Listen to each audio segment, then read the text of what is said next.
Bonjour et bienvenue à tous, vous suivez Business Matin et c'est sur Business V4 à Africa. Pour le numéro de ce jour, nous parlerons du bénéfice de l'accès à l'information pour les populations. Pour en parler, je suis avec Blaise Zadi Estelle Claudia. Claudia, bonjour. Bonjour. Merci d'avoir répondu à notre invitation. Le plaisir est pour moi. Alors, vous êtes membre du MIDH et vous appartenez également à la coalition pour l'accès à l'information. Avant donc d'aborder notre sujet du jour, en quelques mots, présentez-nous cette coalition. Merci pour l'occasion que nous donnons aujourd'hui de parler de l'accès à l'information. Alors, l'accès à l'information a été mis en place par l'APDH qui a formé une coalition pour vulgariser la loi relative à l'accès à l'information. Alors, cette coalition-là regroupe en son sein des organisations de la société civile qui sont le MIDH, la structure dont j'appartiens, l'APDF, le RIDEF, la Fondation Serenity, on a l'AFJCI, l'Association des femmes juristes, on a l'ONG Plaidou et on a le RIDEF. Voilà un peu les ONG qui composent la coalition pour l'accès à l'information. Alors pour revenir à notre sujet, qu'est-ce que c'est que l'accès à l'information d'intérêt public? Pour répondre à cette question, nous allons nous référer à la loi relative à l'accès à l'information. Okay. Alors cette loi-là, en son article 1er, dispose que l'information d'intérêt public peut se définir comme toute donnée, connaissance, quelle que soit sa forme produite, écrite, détenue par l'organisme public. Il faut entendre par organisme public l'État et ses démembrements, les ministères, enfin l'administration publique en quelque sorte. Tout à fait. Alors, pourquoi est-il important pour les populations d'avoir accès à cette information?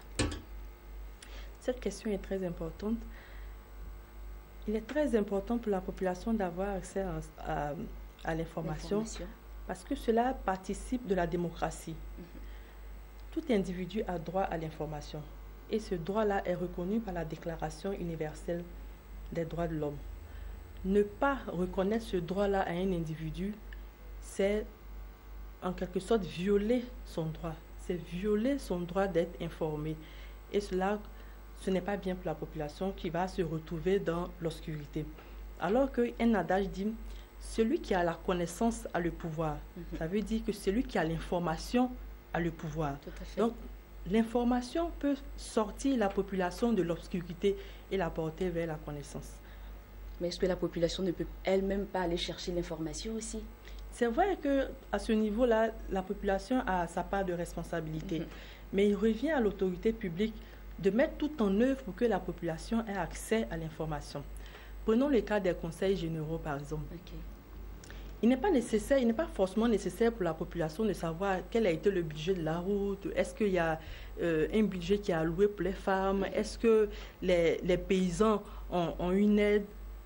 Mais le conseil général peut mettre ces informations à la disposition de la population. Et lorsque cela est fait, vous allez voir que dans la région, les populations vont commencer à s'intéresser à la gestion des affaires publiques. Tout à fait. Et cela participe de la transparence et de la bonne gouvernance. Alors j'aimerais que nous parlions des femmes. Elles ont une spécificité, c'est la maternité. Alors en quoi est-ce que l'accès à l'information peut aider ces femmes-là à mener à bien leur maternité? Bien, vous savez, madame, les femmes constituent une frange très importante de la population ivoirienne. Et pour cela, des dispositions particulières doivent être prises pour leur permettre de mener à bien leur maternité. Parce que, mine de rien, donner la vie, c'est donner la vie à un enfant, c'est entre la vie et la mort. Ne pas avoir à me répéter.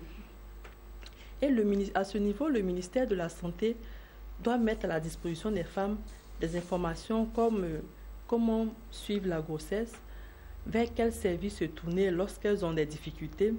Est-ce que ces services-là sont payants? Est-ce que ces services-là sont gratuits? Les femmes qui sont dans les zones rurales, est-ce qu'elles ont accès à l'information? Est-ce que les informations leur parviennent?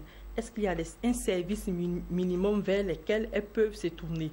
Ça, c'est très important. Il faut que les femmes soient vraiment informées sur leur état de santé, sur les médicaments qu'elles doivent prendre, sur la façon dont elles doivent tenir leur environnement pour ne pas avoir des maladies. Alors, les zones où on n'a pas le minimum, c'est-à-dire même pas un centre de santé, comment ces femmes-là peuvent-elles s'informer sur la prise des médicaments, sur l'évolution d'une grossesse? C'est vrai, il existe des centres où il n'y a pas de centre de santé. Des zones très reculées. Dans ces zones-là, il y a un groupe de femmes qu'on appelle généralement les matrones. Ce sont elles qui qui aident les femmes quand elles sont en période de grossesse. Alors ces femmes-là, il faut les former. Il faut leur donner la bonne information. Il faut les former sur la technique, les nouvelles techniques d'accouchement.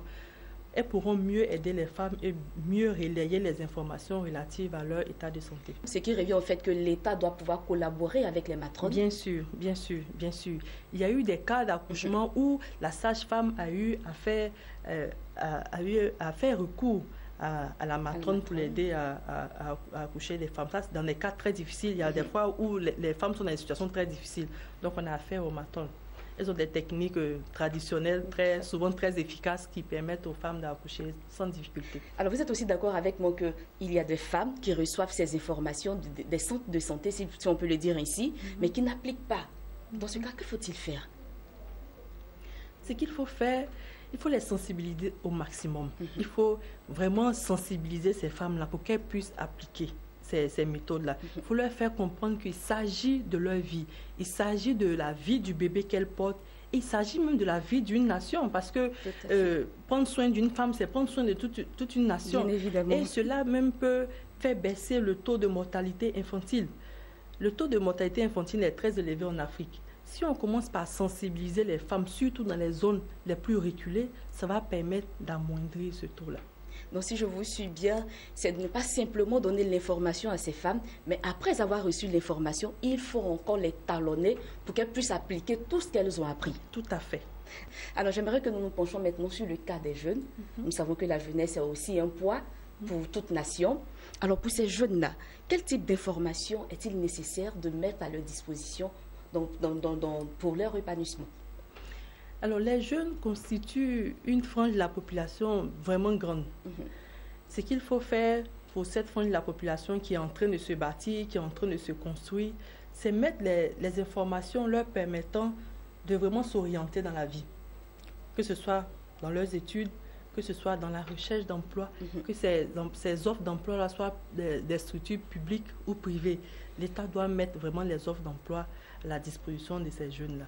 Concernant les concours, ils doivent être informés des critères de sélection, des pièces à fournir, des délais d'exécution des concours, pour que les jeunes puissent vraiment s'orienter, parce qu'il y va de leur vie. Le taux de chômage en Côte d'Ivoire est très élevé. Il y a beaucoup de jeunes qui ont fini leurs études, mais qui n'arrivent pas à avoir d'emploi, soit parce qu'ils n'ont pas la bonne information, ou bien l'information ne vient pas à temps. Et ça pose vraiment un véritable problème.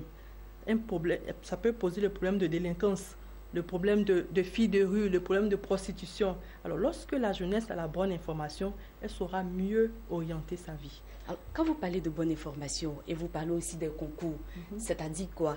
Quand il y a un concours, on ne communique pas là-dessus, il n'y a pas de communiqué, il n'y a pas d'annonce au niveau de la presse écrite, ou c'est quoi? Vous voulez parler de quoi concrètement? Il arrive des fois où, lorsqu'un concours doit être organisé, les jeunes n'ont pas l'information à temps. C'est-à-dire? Lorsqu'ils ont l'information, il reste une semaine pour composer. Ah, ça, je ne savais pas. Lorsqu'ils ont l'information nous est refusée. Donc, il y a une rétention d'information. Il y a une rétention d'information. Okay. Ceux qui bénéficient de l'information sont les proches des personnes qui travaillent, par exemple, qui travaillent à l'organisation de ce concours-là. Ce qui n'est pas bien. Ce qui n'est pas bien. Voilà. Donc, ça fait que la majorité des jeunes est délaissée. Quand l'information vient, il reste une semaine, soit 10 jours, il faut faire les papiers. Ils n'ont même pas le temps de se préparer pour le concours. Tout à fait. Ce qui est plus grave, c'est que quand le concours a été fait et que les résultats sont sortis, la liste des admis n'est pas affichée. Donc, on ne sait pas qui est admis, qui ne l'est pas. C'est un concours. Lorsque un concours de la fonction publique... Si la liste n'est pas affichée, on fait comment pour savoir si on est admis ou pas? Le nouveau système qui est mis en place maintenant, c'est que chaque candidat introduit son numéro et il a son résultat. Je ne peux pas avoir le numéro de mon voisin puisque je ne connais pas son numéro. Voilà. Donc, ce que nous recommandons, c'est qu'il y a une liste, que la liste soit affichée, que ce soit sur le net ou bien dans les centres, que la liste soit affichée, que tout le monde ait accès à cette liste-là. Là, c'est transparent. Mais transparence, nous parlons de modernité, nous parlons de la venue du numérique et autres. Vous ne pensez pas que c'est pour faire un chemin avec la modernité, avec le numérique, qu'il y a ces nouvelles méthodes qui sont introduites dans le fonctionnement des différents concours? C'est vrai que nous sommes à l'ère du numérique, Mais n'empêche qu'il y a un droit à respecter, Tout à fait. qui est le droit à l'information. Donc la jeunesse a le droit d'être informée de la liste des admis lors d'un concours. Ça, c'est un élément qui est très important. Cela va permettre aux autorités d'être plus transparentes dans ce qu'ils font. Et ça va permettre aux autorités également d'être plus strictes, de savoir que si on ne fait pas les choses correctement, il y a une jeunesse qui est là, qui peut se lever, qui peut dire non, ce que vous faites là n'est pas bien, il faut reprendre. Donc c'est très important que les autorités soient transparentes dans ce domaine-là. Donc selon vous, la méthode qu'on utilise aujourd'hui pour le résultat des différents concours, c'est-à-dire le net, n'est pas une bonne méthode. On doit retourner à l'ancienne méthode. Ou quand on a admis, enfin, quand on doit donner les résultats d'un concours, on va soit dans le centre ou au ministère et la liste affichée là, je sais que moi je suis admise, ma voisine est aussi admise ou mon voisin de classe est admis. C'est ce que vous recommandez? Je ne dis pas que la méthode sur Internet est une mauvaise méthode. Mhm. Même sur Internet, on peut afficher la liste. C'est-à-dire? On peut afficher la liste des admis. Quand je clique, si je clique mon numéro, il y a un code qu'on pourrait donner à chacun. Que la liste soit accessible à tous. Que la liste soit accessible à tous, même sur le net. Et que cette même liste-là soit aussi affichée dans les centres. Ok. Qu'est-ce qu'on a à cacher? On n'a rien à cacher, donc tout le monde peut avoir accès à la liste. Ok.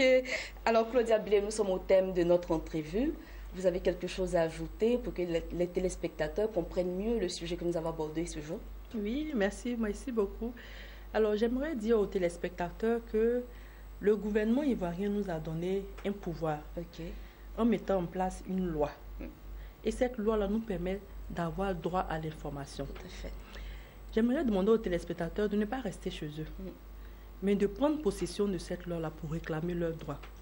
Alors, merci beaucoup. Avec vous, Claudia, nous parlions du bénéfice de l'accès à l'information pour les populations. C'est bien cela? Oui, merci. Alors, merci à vous de nous avoir suivis. C'est ici que nous arrêtons pour ce numéro. Je vous dis à très bientôt.